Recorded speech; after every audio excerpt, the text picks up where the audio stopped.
25% दिव्यांग लोग अगर काम करना शुरू करेंगे, इकोनॉमिकली इंडिपेंडेंट होंगे, सिर्फ 25% बाय 2047, तो वहां से करीब $400 बिलियन आएंगे।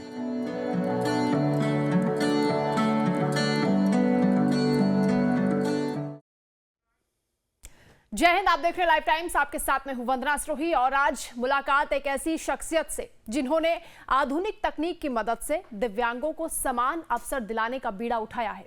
हम बात कर रहे हैं दिव्यांगों के लिए काम करने वाली अंतर्राष्ट्रीय संस्था voice of specially abled people के फाउंडर प्रणव देसाई की। प्रणव जी खुद पोलियो सर्वाइवर हैं, लेकिन इन्होंने कभी इसे अपनी कमजोरी नहीं बनने दिया और आज प्रणव एनटीटी डेटा जैसी दुनिया की जानी मानी आईटी कंपनी में सीनियर वाइस प्रेसिडेंट के तौर पर काम कर रहे हैं। इसके साथ ही ये अपनी संस्था के जरिए दुनिया भर में और खासकर भारत में दिव्यांगों के सशक्तिकरण के लिए काम कर रहे हैं। तो चलिए शुरू करते हैं प्रणव देसाई जी से बातचीत का सिलसिला। बहुत बहुत स्वागत है आपका प्रणव जी लाइव टाइम्स पर। धन्यवाद। नमस्कार प्रणव जी। मैं अजय आपके साथ, मैं भी हूँ वंदना के साथ। प्रणव जी, ये आम तौर पे जो एक धारणा रहती रही है कि जो फिज़िकली चैलेंज्ड होते हैं, हमने देखा है उसकी सामाजिक तौर पर और उसके प्रति जो एक मानसिकता रहती है वो बिल्कुल रही है कि एक बोझ, एक शब्द में मैं कहूँ इन शॉर्ट कि एक बोझ, वो खुद के लिए भी और औरों के लिए भी। But you have totally change this thought process और इसकी इंतहा ये है कि प्रणव जी एक ऐसे मिशन में लगे हुए हैं। मैं बहुत सारी बातें प्रणव जी से समझूंगा, लेकिन सबसे बड़े मिशन में कि भारत, प्राइम मिनिस्टर मोदी साहब ने 2047 में भारत को विकसित राष्ट्र बनाने का जो सपना देखा है, जो लक्ष्य तय किया है, जिसके लिए 30 ट्रिलियन इकोनॉमी की जरूरत होगी और उसे बनाने की तरफ हम बढ़ रहे हैं। प्रणव जी ने यह दिया है एक कंसेप्ट कि जो दिव्यांग जन हैं वो भी इसमें कंट्रीब्यूटर बन सकते हैं, ना कि एक लायबिलिटी है वो। और कंट्रीब्यूटर भी किस तौर पे? तो 1 ट्रिलियन इकोनॉमी को दिव्यांग जन कंट्रीब्यूट कर रहे होंगे। प्रणव जी, दैट्स अमेजिंग। आई मीन, ऐसा कोई सोच भी नहीं सकता कि इतने बड़े कंट्रीब्यूशन की बात आप कर रहे हैं दिव्यांग जनों से। What is this? ये क्या है सोच? सबसे पहले तो thank you very much for आपने इस सोच को आपके व्यूअर्स तक ले जाने के लिए ये जो एक इंटरव्यू रखा है। Thank you. Tiny bit from us. हाँ, क्योंकि ये जो सोच है जी, वो लोगों तक जानी चाहिए। और जब लोग सोचना शुरू करेंगे अलग से तो कुछ परिणाम आएगा। तो आदरणीय प्रधानमंत्री जी ने जो $30 ट्रिलियन की जो बात की है, अगर सोचा जाए तो सिर्फ 3%, 3% डिसेबिलिटी सेक्टर से मैं बात कर रहा हूँ, तो इतना बड़ा नंबर नहीं है। $1 ट्रिलियन, 3%। मगर आज की तारीख में भी देखिए कि भारत की जो 3 ट्रिलियन की इकोनॉमी है उसमें क्या 3% डिसेबिलिटी से है? नहीं है। तो मुझे लगता है तो कि ये जो पुरानी जो सोच है, जैसा आपने सही बताया, एक लायबिलिटी समझ के चलते हैं, ये हमें बदलनी पड़ेगी। और ये सोच बदलने के लिए voice of specially abled people, जो कि एक एडवोकेसी, वॉइस, लोग तक जाने का, एक बात को बदलने का एक नया चेहरा, नैरेटिव होना चाहिए कि अगर हम एबिलिटी के ऊपर फोकस करें तो सभी दिव्यांगजन कुछ न कुछ कंट्रीब्यूट कर सकते हैं। और इसके पीछे अगर देखा जाए तो पूरा प्लान है, प्लान ऑफ एक्शन, कि ऐसा करना चाहिए और करना पड़ेगा। बट उसके लिए डेटा भी है। हमने 30,000 लोगों को अभी तक सशक्तिकरण किया है भारत में, 24 स्टेट में। हमारे पास डेटा है कि जो लोग सशक्त हुए हैं वो ऑन एन एवरेज 10,000 रुपये के आजू बाजू महीने का कमा लेते हैं। बताइए जी। किसी को सिलाई मशीन मिला, किसी को ट्राइसिकल मिला तो बाजार में जाके फूलों की दुकान की, टायर रिपेयर शॉप किया, या एडवांस डिवाइसेस अगर लोगों को मिले, जैसे कि हियरिंग एड के लिए या हियरिंग ऐप के लिए साइनेबल, तो वो लोग शॉप शुरू कर दिया तो 8-10 हज़ार रुपये कमा लेते हैं। तो ऐसे बहुत सारे किस्से हमारे खुद के पास है जी कि लोग पैसे कमा रहे हैं। अब मेरी खुद की बात करूं तो मुझे पोलियो हुआ 4 साल की उम्र में। मुझे असिस्टिव डिवाइस मिला जो कि कैलिपर्स और चलने की लकड़ी। तो इसकी वजह से मेरा भी एक जो डिसेबिलिटी था फिजिकल, वो काफ़ी हद तक मैनेज हो पाए। देखो डिसेबिलिटी जाने वाली नहीं है, ब्लाइंड बंदे की विजुअल वो वापस देखना शुरू नहीं करेंगे। जी मेरे पैर का पोलियो हुआ तो वीक हो गए, मगर असिस्टिव डिवाइस की वजह से जो लिमिटेशन है उसको हम ओवरकम कर पाते हैं। हियरिंग एड से वो सुनने शुरू कर देंगे, स्मार्ट ग्लास से वो देखना पढ़ना शुरू कर देंगे, कैलिपर से या व्हीलचेयर से लोग मोबाइल हो गए, तो उसकी वजह से जैसे आप लोग हैं वैसे वो लोग भी प्रोडक्टिव काम कर सकते हैं। मुझे लगता है कि जो आप कह रहे हैं प्रणब जी, समझने की शायद ये ज़रूरत है हमें कि जिनको हम डिसेबल कहते हैं, बेसिकली वो स्पेशली एबल्ड, और ये टर्म भी कॉइन किया प्रणब जी, मैं बता दूं आप लोगों को, स्पेशली एबल्ड हैं, मतलब कि वो डिसेबल नहीं है। हम इसलिए कंपेयर कर लेते हैं, हम अपने आप से या नॉर्मल लोगों से कंपेयर कर लेते हैं, वो भी नॉर्मल ही होते हैं, बट उनकी एबिलिटी डिफरेंट होती है। बस ये क्या बुनियादी तौर पर इस सोच को समझने की ज़रूरत है। करेक्ट। अगर हम एबिलिटी के पास फोकस करें जी तो हर कोई कुछ ना कुछ कर सकता है, मगर ये एबिलिटी को हार्नेस करने के लिए हमें कुछ ना कुछ करना पड़ेगा। हमें उनको असिस्टिव डिवाइस देने पड़ेंगे ताकि वो अपनी फिजिकल लिमिटेशन को ओवरकम हो सके। बिल्कुल प्रणव जी, और इसी बात का जिक्र प्रधानमंत्री मोदी भी करते हैं। मन की बात का वो कार्यक्रम मैंने सुना जिसमें उन्होंने व्हाट्सएप का भी जिक्र किया और बताया कि कितना बड़ा इनिशिएटिव आप लोगों ने लिया है, और वो बताते हैं कि एक्स्ट्रा ऑर्डिनरी स्किल्स होती हैं ऐसे लोगों के पास जो दिव्यांगजन हैं, और उनकी स्किल्स को हम कैसे उनके पोटेंशियल को और निखार सकते हैं। जैसा कि आपने बताया कि असिस्टिव जो टेक्नोलॉजी है उन इक्विपमेंट्स के जरिए वो अपने जीवन को और बेहतर बना सकते हैं। पैरालंपिक्स खिलाड़ियों का जिक्र प्रधानमंत्री मोदी करते हैं कि देखिए आप उनकी प्रतिभा को आप देखिए कहां से कहां वो पहुंच गए हैं, और इसी तरह अलग अलग क्षेत्रों में। जी हाँ, और आप जैसे मदद कर रहे हैं उनकी, तो मैं ये जानना चाहूंगी सबसे अच्छा अनुभव और सबसे इम्पैक्टफुल एक्सपीरियंस अभी तक का क्या रहा इस इनिशिएटिव शुरू होने के बाद? ये इनिशिएटिव शुरू होने के बाद काफ़ी अच्छे एक्सपीरियंसेस रहे हैं। सबसे पहले तो एक सपोर्ट मिलना फैमिली से, और उसके बाद जिन लोगों को हम जानते हैं वो हमारी बात सुने जी, तो मित्र लोग, और उनको हमारी बात पसंद आई। माननीय प्रधानमंत्री जी को बात पसंद आई, इसलिए हमने एक्सेसिबल इंडिया कैंपेन दिया था। सबसे पहला जो बोलते हैं ना कि एक मोमेंट था कि एक विजन 2020 बनाया था 2014 में, वो 12 में से 7 गोल भारत सरकार के मोदी गवर्नमेंट 1 में आ गए, तो तब बहुत अच्छा लगा कि कुछ सोचा और कुछ हो रहा है। तो ये सर जो दिव्यांगजन वाला कंसेप्ट है, प्राइम मिनिस्टर मोदी जब आए उन्होंने बहुत सारा काम भी किया है।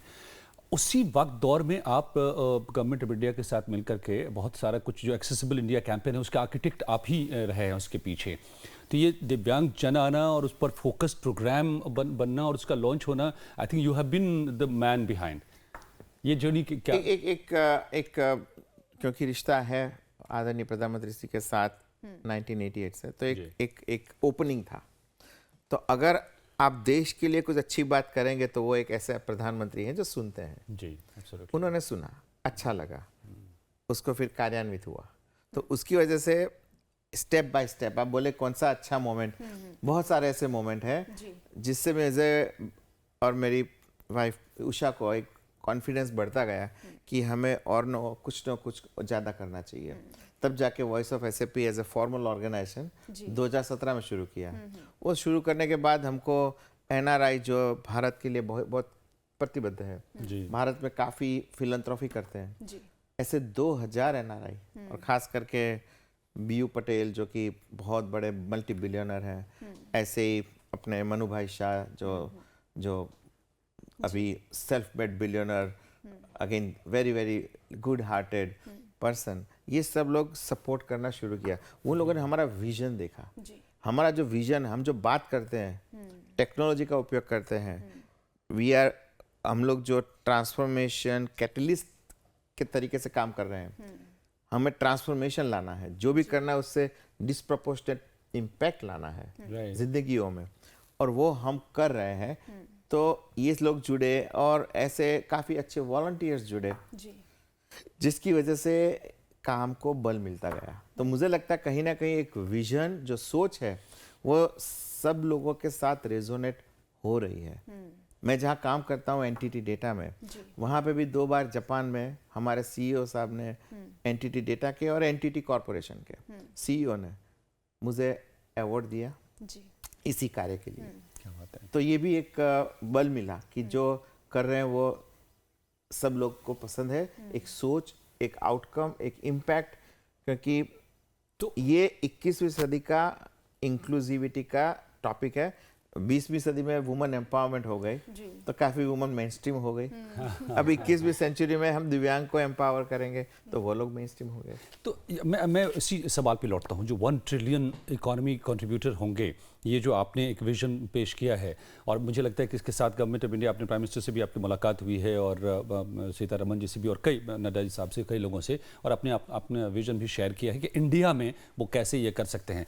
सर, क्या है इसकी policy, strategy, what is, how it will be achieved? ये सोच के पीछे एक पूरा इकोनॉमिक मॉडल है, और इकोनॉमिक मॉडल में बहुत सारे पैरामीटर्स हैं, मगर एट ब्रॉड लेवल राइट समझने के लिए, जी। अगर दिव्यांग लोग को 10,000 रुपये आज वो कमा सकते हैं तो दैट इज़ $1,500 पर ईयर।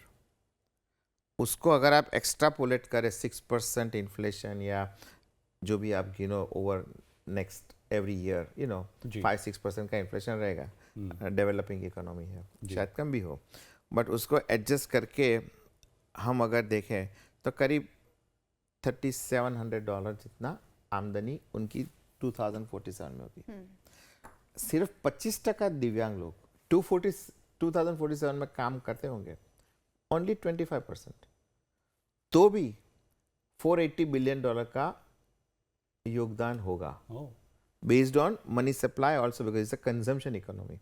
ये लोग बैंक में पैसे नहीं रखेंगे, 10,000 रुपया कमाया तो खर्च करेंगे, कपड़ा लेंगे, ये करेंगे। तो सरकार को जो अभी तक ये रेवेन्यू नहीं मिल रहा है जीएसटी का, जो डिमांड नहीं है अभी, वो डिमांड खड़ी होगी अगर वो लोग कार्य करना शुरू करेंगे। और हमारे देश में वेलफेयर के तरफ से देखें तो शायद 1,500-2,500 रुपये का पेंशन मिलता है जी। वो कार्यरत खुद होंगे जी। तो 5-7 हज़ार रुपये तो बहुत लोग कमाते हैं। और जो थोड़े मेहनती ज़्यादा है, अमेरिका में जो होम हेल्थ केयर होता है उसका भी आपने जिक्र किया था कि उसके जरिए कैसे रोजगार बढ़ाया जा सकता तो वो एक पहला जो है दिव्यांग खुद काम करेंगे और उसका इकोनॉमिक इम्पैक्ट। तो अभी जो बड़ा खर्च हो रहा है उल्टा वो कंट्रीब्यूट करने लगेंगे इकोनॉमी में। करेक्ट, पूरा इक्वेशन वेलफेयर से लेके टैक्स कलेक्शन पे आ जाएगा, 180 डिग्री अलग। और ये शक्य है, संभव है, हमारे ऐसे बहुत लोग देखे हैं। हमारा काम क्या है, उनको बाहर लाने का, उनकी एबिलिटी को बाहर लाने के लिए उनको सुगम्यता देने की, मतलब एक्सेसिबिलिटी देने की, उनको जॉब देने की। तो वहाँ पे हमने पूरा टैक्स इंसेंटिव पैकेज। ये सवाल मैं अगला पूछना चाह रहा था आपसे कि आप टेक्नोलॉजी पर काफी फोकस करते हैं। टैक्स इंसेंटिव, क्योंकि टैक्स इंसेंटिव देंगे हम तभी जाके कुछ डिमांड क्रिएट होगा। तो हमारा जो प्रपोजल है उसमें jump start economic activity in disability sector can happen. जी। ये कैसे होगा कि अगर हम कोई एम्प्लॉयर है स्मॉल स्केल, अगर उसको टैक्स में डिडक्शन मिलता है 200%, एक दिव्यांग को नौकरी पे रखा, एक साल का ₹1,00,000 उसको सैलरी दिया, मगर 2 लाख रुपया अगर उसको एक्सपेंस डिडक्शन मिलेगा जी, तो 100% उनका एम्प्लॉयमेंट बढ़ेगा। डेफिनेटली। दूसरा, अगर आप ये जो एक्सेसिबिलिटी का इंफ्रास्ट्रक्चर, जी। अगर टैक्स में ऐसा प्रोविजन हो कि अगले 3 साल के अंदर लिमिटेड टाइम जो लोग भी अपग्रेड कराएंगे अपने बैंक की एटीएम को या ऑफिस को या रेस्टोरेंट को या आपके स्टूडियो को, तो वो जो भी खर्चा होगा वो एक्सपेंस डिडक्शन हो जाएगा, तो उनको टैक्स बेनिफिट मिलेगा। हाँ, लिमिटेड टाइम के लिए। जी। तो उससे क्या होगा कि लोगों को एक इंसेंटिव होगा, और अगर उसके बाद नहीं हुआ तो फिर पेनल्टी होगी। बट ये इस तरह से अगर हम एक मुहिम चलाएं 3 साल या 5 साल, भाई ये करना है, ये एडवांटेज है, तो काफी कुछ चीजें एक्सेसिबल होगी तो लोग घर के बाहर आएंगे, वरना घर के बाहर आना मुश्किल है। और जो होम हेल्थ केयर की बात कर रहा हूँ, अमेरिका में 15 मिलियन जॉब्स हेल्थ केयर से रिलेटेड है। बहुत होम हेल्थ केयर में है क्योंकि वहाँ पे सरकार पे कर रही है। जी। हमारा मॉडल सरकार पे करने वाला नहीं होगा, हमारा मॉडल होगा फैमिली, क्योंकि हमारे यहाँ फैमिलीज काफ़ी केयर करते हैं अपने दिव्यांग बच्चों की या दिव्यांग माँ बाप की, क्योंकि बूबू जैसे एज रिलेटेड डिसेबिलिटी तो होनी ही है, और भारत में 2047 तक तो बहुत एज रिलेटेड डिसेबल हो जाएंगे जी। इसीलिए सब कुल मिला के हमारा मॉडल बताता है कि 225 मिलियन 22 करोड़ लोग दिव्यांग होंगे जी। 2047 में, ओह, वो भी कंजर्वेटिवली। अगर उनके लिए अभी से शुरू कर दे होम हेल्थ केयर, अगर आपके पिताजी को या माताजी को कोई हेल्प करता है घर में, जी। क्योंकि वो डिसेबल है, कुछ काम के लिए उनको चाहिए, तो वो पूरा एक्सपेंस आपको टैक्स में डिडक्शन मिलना चाहिए। आप माता पिता की सेवा करना चाहते हैं मगर इकोनॉमिक्स की वजह से शायद कम कर रहे हैं, जी। ये एकदम ओपन अप हो जाएगा।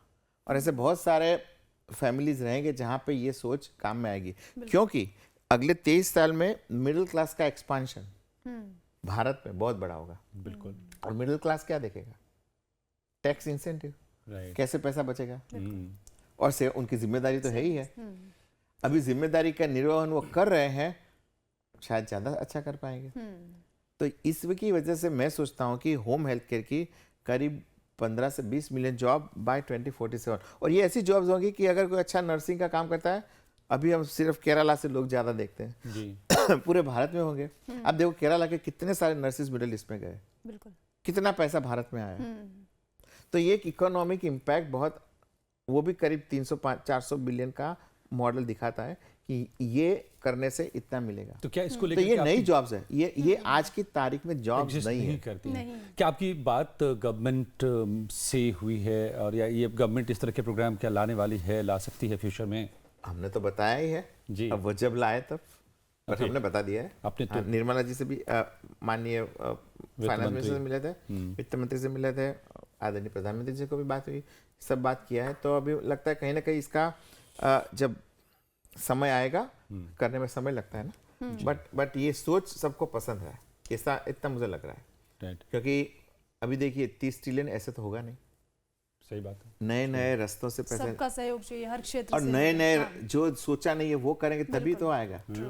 हम ट्रेडिशनल सोचेंगे तो 30 ट्रिलियन सपना लगेगा। आज 3 ट्रिलियन है, 3-4 ट्रिलियन में से हम 10 गुना ज्यादा मगर अलग सोच से काम करेंगे, होगा। थिंक डिफरेंटली, तो वो Think करना differently. होगा। Out तो of the ये तो box. टैक्स की बात हुई सर, जो आपने टैक्स के जरिए जो एक बहुत बड़ा पुश हो सकता है। टेक्नोलॉजी, अभी आप दिल्ली में जो प्रोग्राम हुआ, आपने जो ये smartphone, smart classes, AI enable हैं, वो टेक्नोलॉजी का यूज़ कैसे आप कर रहे हैं, और उस फ्रंट पे जो मैं थोड़ा बहुत जान रहा था, आपसे डिटेल में समझना चाहूँगा कि पूरे वर्ल्ड वाइड एक तरह का कोलैबोरेशन, कि कहीं पर टेक्नोलॉजी है और कहीं पर उसकी की ज़रूरत किसी को है, and you are creating a platform also and you are joining them together. So कैसे ये टेक्नोलॉजी का यूज़ कैसे आप कर रहे हैं दिव्यांगजनों की मदद के लिए? देखिए ये 21st सेंचुरी एक बहुत इम्पोर्टेंट, हम लोग जो समय से गुजर रहे हैं, ये हिस्टोरिक टाइम है। जी। AI एक नया भगवान बन गया है। बिल्कुल। AI देवता, दुर्गम काज जगत के जेते, सुगम अनुग्रह सुगम तुमरे अनुग्रह देते। देते। ये AI दुर्गम काज कर सकते हैं। तो हमें ये जो रोबोटिक्स, AI, ML जो भी है टेक्नोलॉजीज, मोबाइल टेक्नोलॉजीज, जी। इनका अगर हम उपयोग दिव्यांगजनों के लिए करेंगे, हमने असिस्टिव टेक्नोलॉजी हैकेथॉन किया था 2022 में, करीब 500 से ज़्यादा बच्चों ने, AKTU Abdul Kalam technology university हमारी पार्टनर रही, GTU गुजरात टेक्नोलॉजी यूनिवर्सिटी, ये काफ़ी इंटरेस्टिंग लोगों ने प्रोटोटाइप्स बनाए, बहुत सारी पैटर्न्स हैं।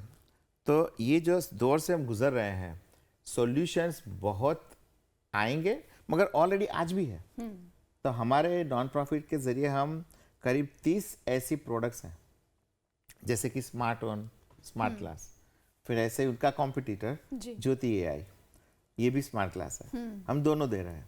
जो भी अच्छा करेगा, लोगों को पसंद आएगा, हम दोनों का रिपोर्ट देख रहे हैं कितना यूटिलाइजेशन हो रहा है, कंपटीशन है। इंडिया मेड, तभी भारत को जरूरी नहीं कि अच्छा कोई टेक्नोलॉजी बाहर से आए, हमारे पास ही इतना अच्छा इकोनॉमिक अपॉर्चुनिटी है, स्टार्टअप सिस्टम है, फंडिंग मिलता है, डिजिटल इंडिया है, सब कनेक्टिविटी है, मेक इन इंडिया। हाँ बहुत सारे प्रोग्राम्स हैं जिसके तहत जी। मैं देख रहा हूँ कि हमारे 300 के 300 जो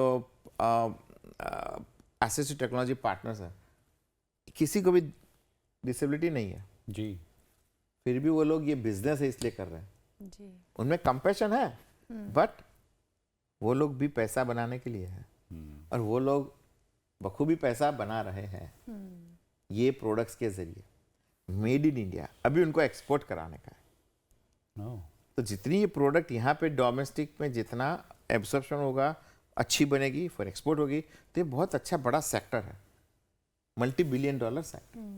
तो हम इनमें इन एंटरप्रेन्योर को सपोर्ट कर रहे हैं, जिससे कि हमारे बेनिफिशियरीज, कल 300 ब्लाइंड बच्चों को कितना आनंद सबकी आंखों में था। हाँ मैं देख रहा था रिपोर्ट में जी। कितना आनंद, सब लोग कितने खुश थे कि अभी मैं पढ़ सकता हूँ, नेविगेट कर सकता हूँ, ऑब्जेक्ट आइडेंटिफाई कर सकता हूँ। तो उनके लिए तो अब सच में ये हाँ, करिश्मा ये है।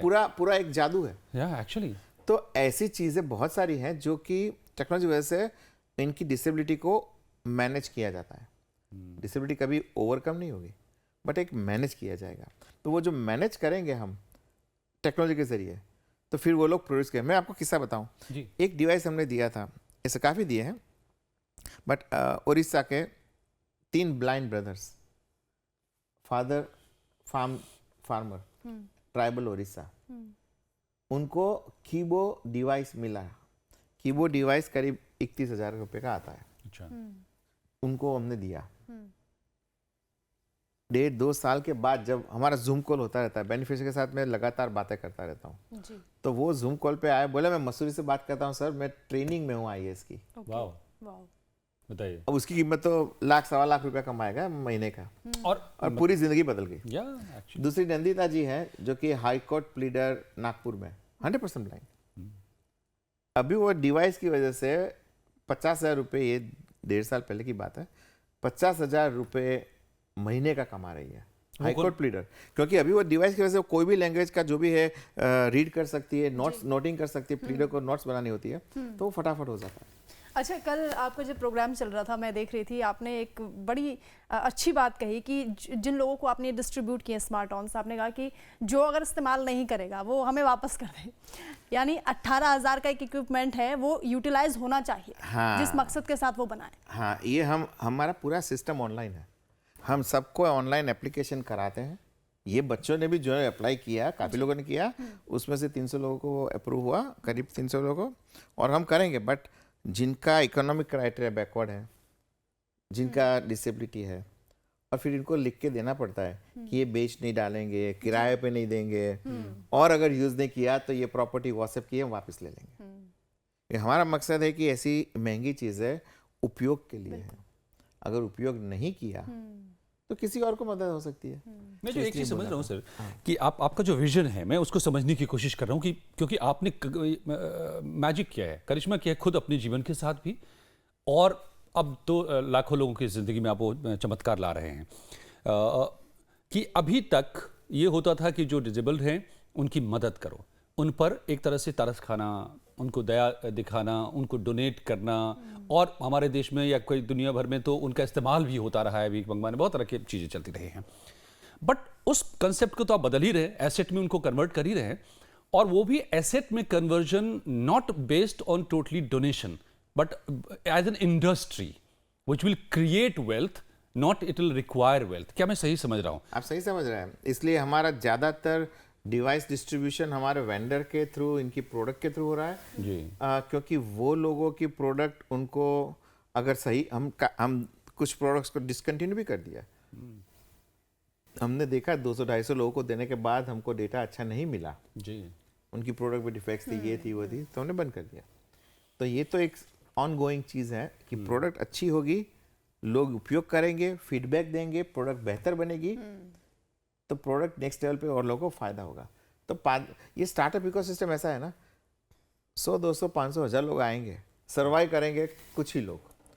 तो हम लोग जिस तरह से अभी जो भी अच्छा कॉन्सेप्ट है, जो ऑलरेडी कुछ लोगों को फायदा हुआ है, तभी हम आते हैं। हम ऐसे एकदम नई उसमें नहीं आते। और उसके बाद हम दिव्यांगों को फायदा हो, इसके लिए हम उनको ये देते हैं। तो काफ़ी प्रोडक्ट अभी मदद कर रही है, और नई नई प्रोडक्ट्स आ भी रही हैं।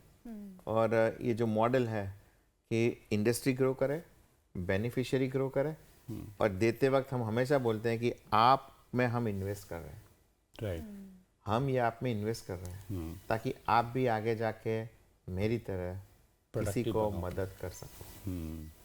कि मेरा किस्सा दोनों पैर पोलियो वाला, अगर मैं ये कर सकता तो आप भी कर सकते। सर आपसे But- समझना चाहेंगे वो ये- 4 साल की उम्र में जब ये सब चीज़ें हुई, तो उसके बाद अमेरिका तक पहुंचने का जो सफ़र रहा काफ़ी चैलेंजिंग होगा। ये व्हाट्सएप का जो आइडिया है वो कहाँ से आया, और वहाँ अमेरिका में आपने कौन सी ऐसा, वो इकोसिस्टम एक अलग तरीके का है, वहाँ पर सब चीज़ें एक्सेस होता है ऐसे लोगों के लिए। भारत में आपको उन चीज़ों की कमी खली, वो दिमाग में चीज़ें कैसे आई, क्योंकि देखते तो बहुत लोग हैं लेकिन वो चीज़ें दिमाग में, आइडिया हर किसी को नहीं आता। निजी अनुभव और फिर देश के लिए कुछ करने की इच्छा भी, क्योंकि वहाँ जाके जब अच्छा अच्छा देखते हैं कि पूरा कंट्री एक्सेसिबल है। मैं गया 99 में, रेंटल कार भी मेरे लिए हैंड कंट्रोल वाली कंपनी ने लगा के रखी थी। तो 99 से मैं हैंड कंट्रोल वाली गाड़ी चला था, कोई लाइसेंस का कोई प्रॉब्लम नहीं, किसी ने मांगा भी नहीं, कुछ दिनों तक तो लाइसेंस लोकली चाहिए भी नहीं। तो इतना एडवांसमेंट देखने के बाद एक बार सेटल होते हैं ना, तो कभी लगता है कि अच्छा अभी मैं अपने देश के लिए क्या करूं। और आदरणीय प्रधानमंत्री जी के साथ जब 93 उस जमाने से बातें चल रही थी कि कुछ करना है देश के लिए, मगर जब मैं कुछ कर पाऊंगा तभी करूंगा। ऐसे ही आके मैं तो वो एक मौका मिला। अमेरिका जो देखा हमने कि कैसी व्यवस्था है, तो आप देखेंगे हम जो भी कर रहे हैं ना, उसमें कहीं ना कहीं अमेरिका का बहुत बड़ा योगदान है। एक सोच, जैसे कि मैंने एक्सेसिबिलिटी सब जगह देखी, तो मैंने बताया कि चलिए अपने भारत को भी एक्सेसिबल बनाया जाए, ताकि एक पोटेंशियल सबका बाहर आए।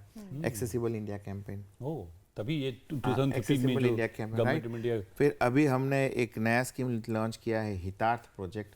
हितार्थ यानी वेल विशर, बट आप देखोगे हितार्थ यानी health care initiative to avail rehabilitative therapies and health coverage. Hitarth HITARTH। तो ये जो गवर्नमेंट ऑफ इंडिया का निरामया स्कीम है, जी, उसी को हम लोगों तक ले जाने के लिए, Niramaya scheme is for intellectual disable और मल्टीपल डिसेबिलिटीज नेशनल ट्रस्ट के तहत। जी, तो हम लोगों ने एक अमेरिका जैसा मॉडल, अमेरिका में क्या होता है, सोशल वर्कर्स फैमिलीज के साथ काम करते हैं, और वो सोशल वर्कर फैमिलीज को गवर्नमेंट बेनिफिट मिले इसके लिए मदद करते ओके, हैं, और ये सोशल वर्कर का सैलरी सरकार देती है। अच्छा, यहाँ हम तो करेंगे नहीं, ये we are a developing country, ऐसे हमारे पास राशि नहीं है। तो हमने सोचा कि एज ए कैटलिस्ट हम लोग, फिर और लोग भी करेंगे आगे जाके, हमने शुरू किया प्रोजेक्ट हितार्थ, जिसमें हम सोशल वर्कर्स को पैसे देंगे, जितना मदद वो पहुंचाते हैं इंटेलेक्चुअल डिसेबल लोगों को। निरामया स्कीम के तहत physiotherapy, speech therapy, dental work, OPD, ये सब का पैसा भारत सरकार 1 लाख रुपए तक देती है, 1 लाख रुपए तक। ओके, मगर हमने आंकड़े देखे तो खाली 28,000 लोगों को ये फायदा हुआ। तो हमको लगा यहाँ पे इंटरवेंशन की जरूरत है। तो अगेन अमेरिका की सोच कि ये फैमिलीज ऐसे ये बेनिफिट बहुत कॉम्प्लिकेटेड होते हैं, इसके लिए एक्सपर्टीज चाहिए। तो अभी हितार्थ सहायक जो कि सोशल वर्कर हैं 40 हो गए हैं, पहले फेज में 100 करेंगे, और ये एक सहायक एवरेज 100 लोगों को, अभी हमारे पास 3300 intellectual disable already online system, portal, insurance agent की तरह उनको पता लगा कि ये महीने मुझे इतना पैसा मिलेगा। तो ये एक पुल फैक्टर शुरू किया।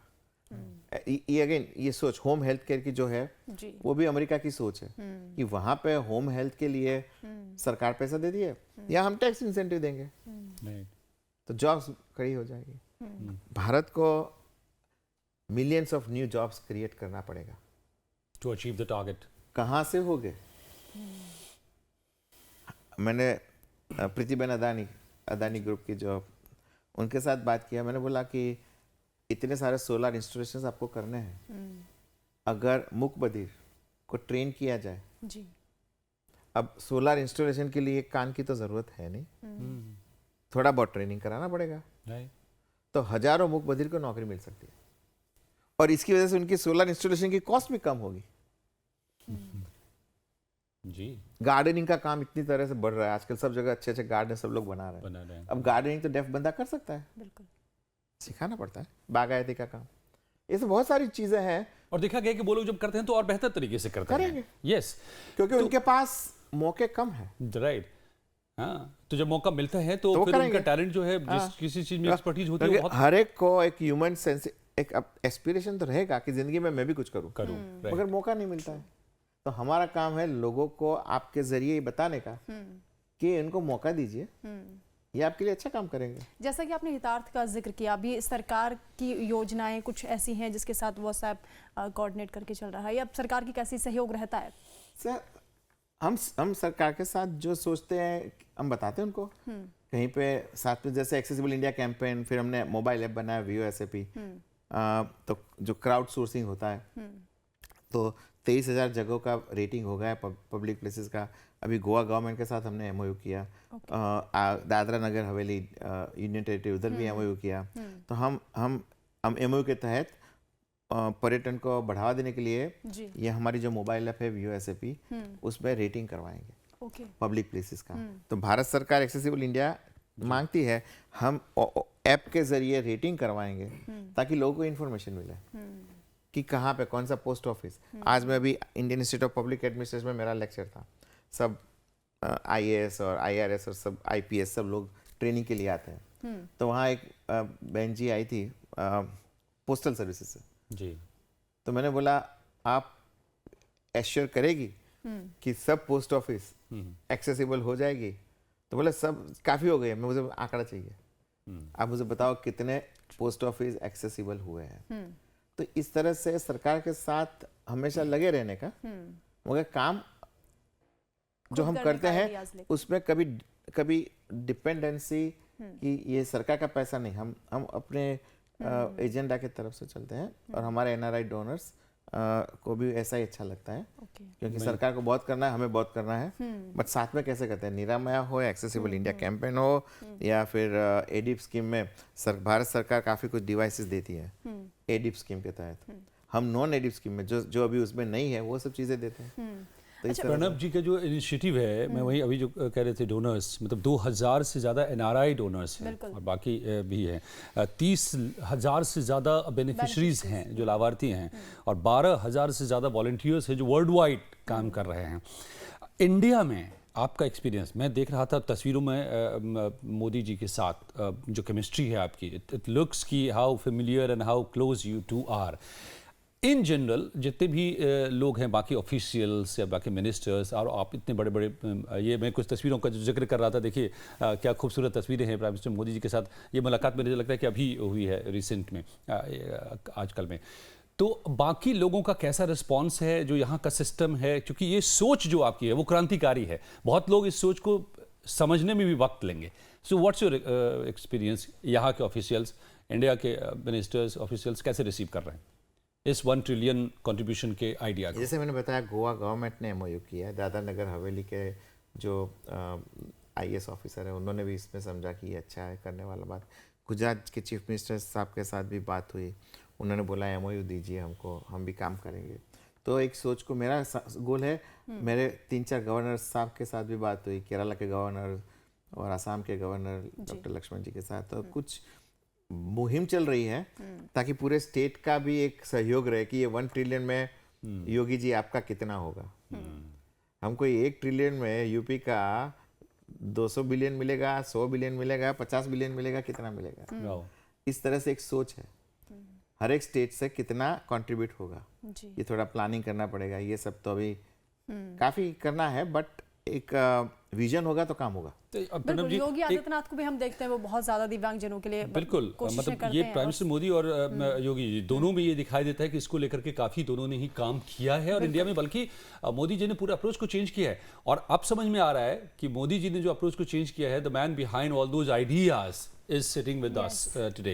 I mean, we are fortunate. Sir, अब मैं एक इस लालच को नहीं छोड़ पा रहा हूँ, बहुत सारे मुद्दे हैं मेरे पास आपसे बात समझने के लिए। आपने चूंकि पूरी दुनिया में आप काम कर रहे हैं, US बेस्ड ये वो SAP है, लेकिन पूरी दुनिया से कनेक्टेड है।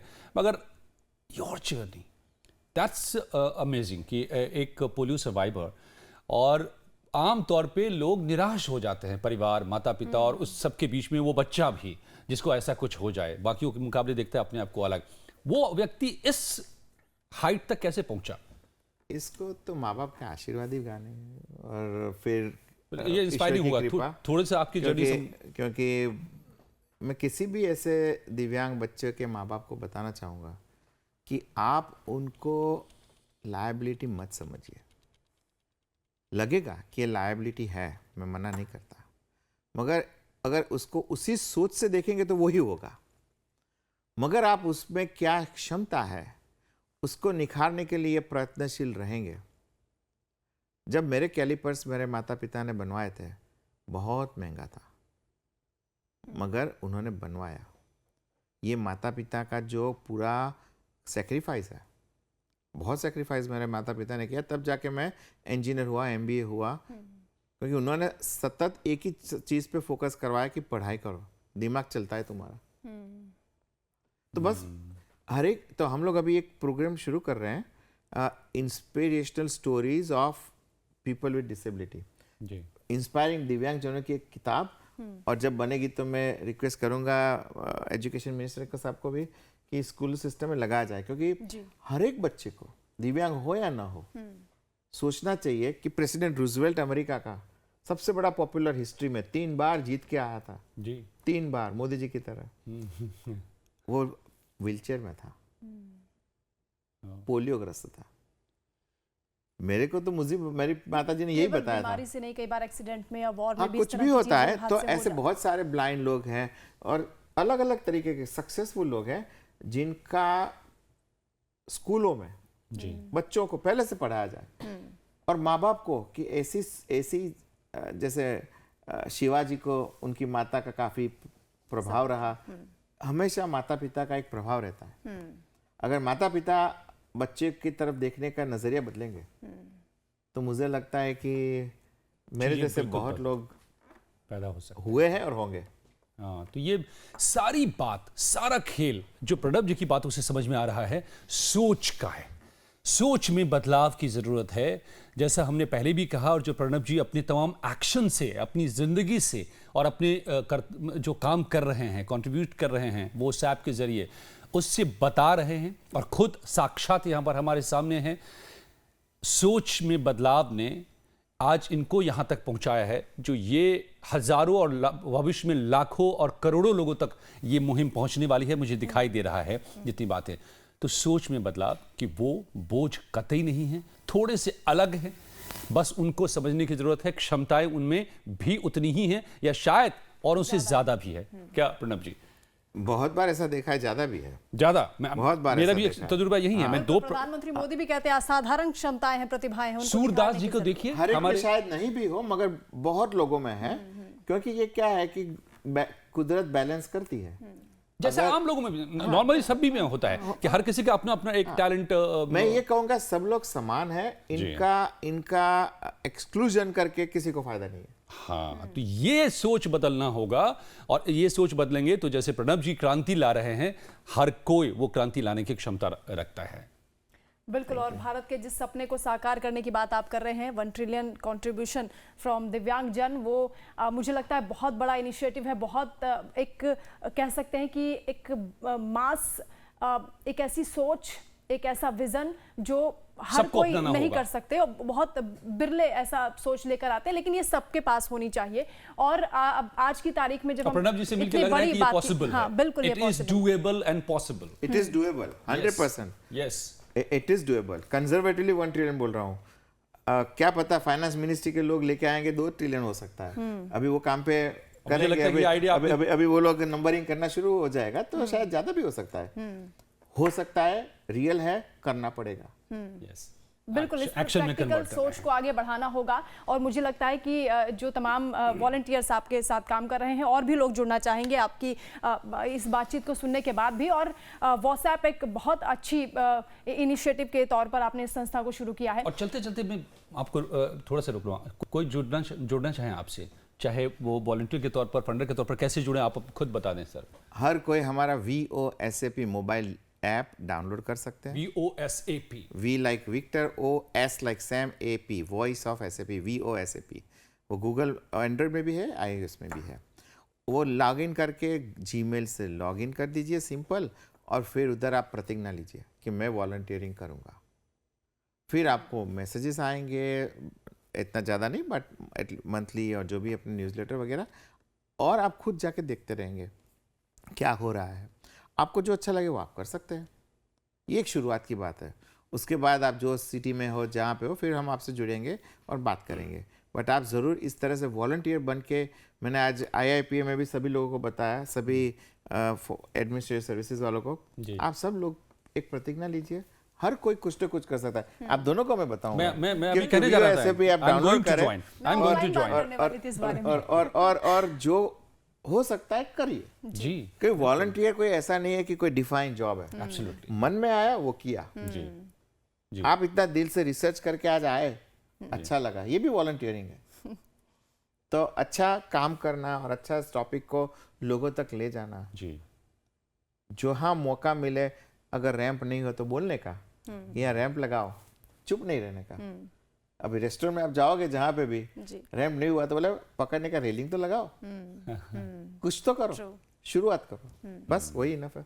हर कोई बोलना शुरू किया तो voice will be very very stronger, louder. जैसा कि आपने कहा भी कि दिव्यांगजनों के जो पेरेंट्स हैं, जो फैमिलीज हैं, उनको सबसे पहले इस बारे में सोचना होगा, और उनके सपोर्ट के बाद, जैसे आपकी संस्था है, ऐसे और भी स्टार्टअप्स हैं, और प्रधानमंत्री मोदी भी उनका लगातार जिक्र करते हैं, सरकार का भी सहयोग मिलेगा।